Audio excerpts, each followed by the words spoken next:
स्वागत है आपका इस दिव्य और रहस्य से भरी वीडियो में, जहां हम जानेंगे 12 ज्योतिर्लिंगों में से एक अत्यंत शक्तिशाली और अद्वितीय महाकाल ज्योतिर्लिंग का इतिहास, उसकी पौराणिक कथा और वो रहस्य जो आज भी लोगों को चमत्कृत कर देते हैं। उज्जैन नगरी, जिसे कालों की नगरी कहा जाता है, वही स्थित है ये चमत्कारी ज्योतिर्लिंग, जहाँ स्वयं काल भी रुक जाता है। यह कोई साधारण मंदिर नहीं, बल्कि वह स्थान है जहाँ भगवान शिव ने महाकाल रूप में प्रकट होकर राक्षसों का संहार किया था और कहा था, मैं इस भूमि पर काल से परे मृत्यु का भी नाश करने वाला बनकर सदा विराजमान रहूंगा।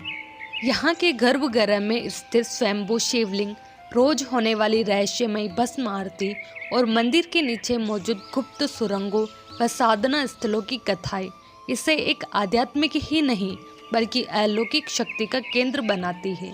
इस वीडियो में हम जानेंगे कि कैसे राजा चंद्रसेन चिंतामणि मणि और एक बालक की भक्ति ने इस ज्योतिर्लिंग की स्थापना की नींव रखी।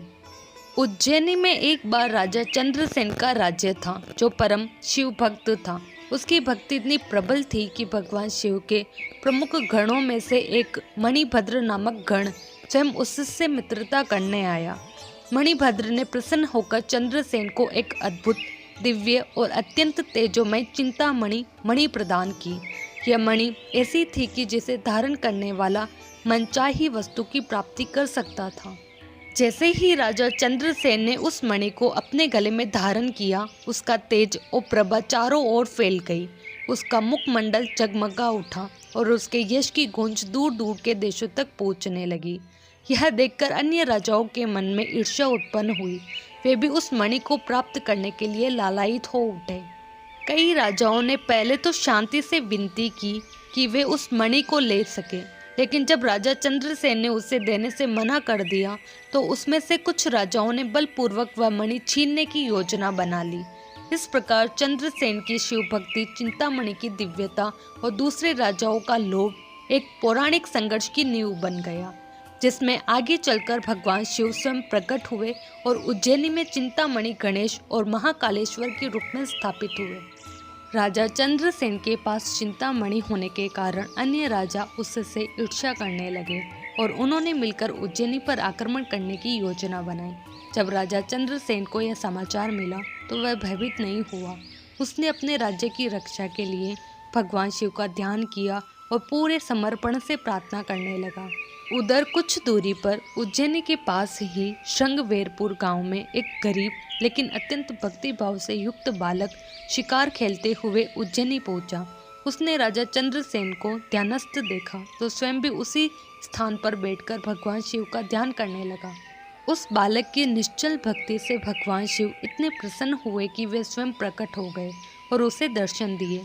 शिवजी ने उस बालक के लिए वही एक शिवलिंग प्रकट किया, जिसे आज हम चिंतामणि गणेश के रूप में जानते हैं। इस शिवलिंग की स्थापना स्वयं भगवान शिव ने की थी। यही कारण है कि उज्जैन में महाकालेश्वर और चिंतामणि गणेश दोनों के दर्शन का विशेष महत्व है। एक भक्त राजा चंद्रसेन की अटूट भक्ति का प्रतीक है और दूसरा उस निष्कलंक बालक की शुद्ध श्रद्धा का, जिसने बिना किसी दिखावे के शिव को प्रसन्न कर लिया। चिंतामणि का रहस्य। जिस चिंतामणि की कथा में उल्लेख है वह कोई साधारण रत्न नहीं था। यह मणि इच्छाओं की पूर्ति करने वाली थी, इच्छा कल्पतरु की तरह। कहा जाता है कि यह मणि देवलोक से शिवगण मणिभद्र द्वारा लाई गई थी और उसमें शिव शक्ति का अंश समाहित था।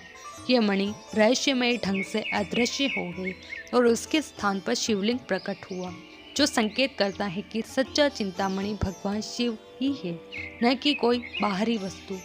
महाकाल रूप का रहस्य। भगवान शिव का महाकाल रूप साधारण नहीं है। यह रूप काल के भी काल का प्रतीक है। उज्जैन में महाकालेश्वर लिंग का दक्षिणामुखी भी होना दर्शाता है कि यहाँ शिव केवल रक्षक नहीं बल्कि मृत्यु और मोक्ष के पूर्ण स्वामी है।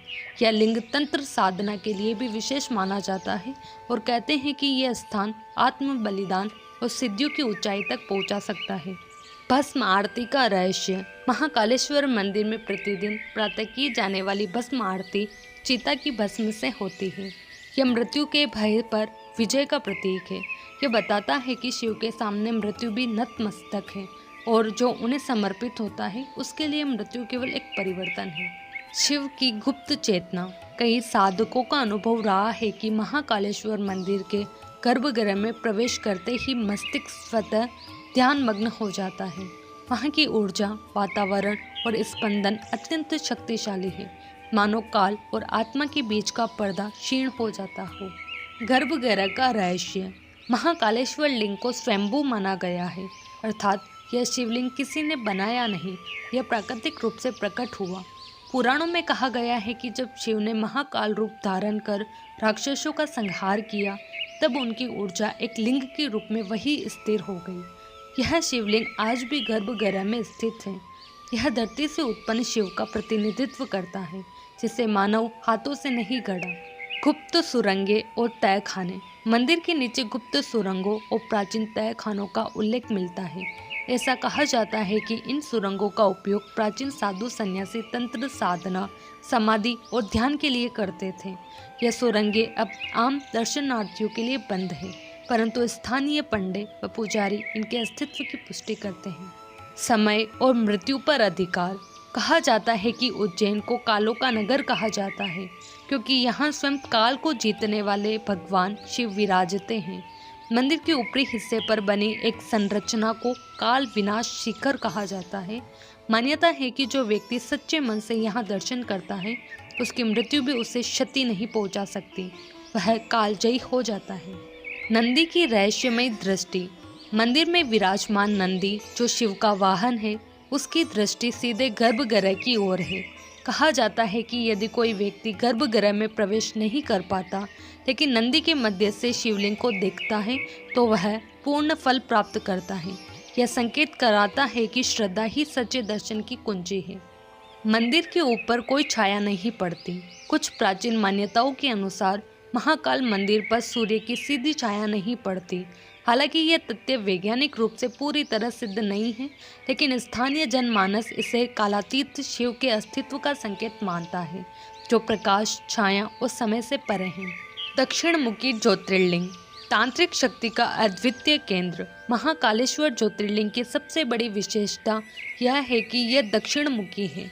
सामान्यतः अधिकतर शिवलिंग पूर्व या उत्तर मुखी होते हैं, लेकिन महाकालेश्वर का मुख दक्षिण की ओर है और यही इसे अघोर और तांत्रिक साधना का अत्यंत प्रभावशाली स्थान बनाता है। तंत्र शास्त्र में दक्षिण दिशा को यम की दिशा कहा गया है और ऐसा माना जाता है कि जो शिव स्वयं दक्षिण की ओर मुख करके विराजमान हो, वे मृत्यु, काल और यम के भी अधिपति होते हैं। यही कारण है कि इसे महाकाल कहा गया, जो स्वयं काल का भी नाश करता है। तो यह था महाकालेश्वर ज्योतिर्लिंग का वो इतिहास, वो पौराणिक कथा और वे रहस्य जो इस दिव्य स्थल को केवल एक मंदिर नहीं, बल्कि काल को भी नियंत्रित करने वाली शक्ति का प्रतीक बनाते हैं। उज्जैन का यह मंदिर हमें सिखाता है कि जब भक्ति निश्चल हो तो स्वयं भगवान प्रकट होते हैं, और जब शिव महाकाल बनते हैं तब मृत्यु भी मात्र एक परिवर्तन बन जाती है। महाकाल का यह धाम आज भी उसी शक्ति, उसी ऊर्जा और उसी रहस्य से भरा हुआ है, जो युगों पहले राजा चंद्रसेन, मणिभद्र और उस बालक की भक्ति ने जगाई थी। अगर आपको यह वीडियो पसंद आया हो तो इसे लाइक करें, शेयर करें और हमारे चैनल को सब्सक्राइब करना न भूलें।